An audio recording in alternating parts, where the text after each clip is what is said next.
Welcome to my first video on the GNU image manipulation program, otherwise known by its unfortunate acronym GIMP. By the way, I apologize if I sound angry. I have a speech impediment compensating me, or it makes me sound kind of mad sometimes, so that's what we got. So the first thing I want to go over is how to actually open GIMP. Most of you are going to think that's the dumbest thing I've ever heard. I know how to open applications on my computer, but there are a lot of brand new Linux users out there who don't know how software works in their distribution.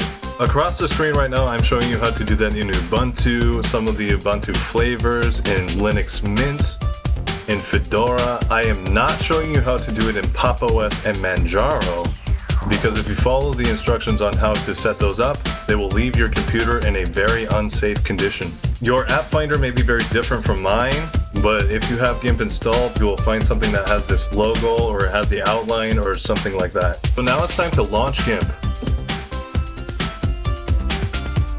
Heart attack. Let me give you the first key and the first idea of what we're doing today. For programs in the GNU ecosystem, you need to know two things: what you're doing and how you want to do it.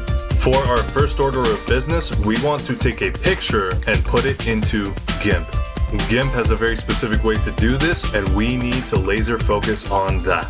It seems very silly for me to put it that way right now, but it's very important that we're thinking that way. Go into the upper left corner, click File, and find Open.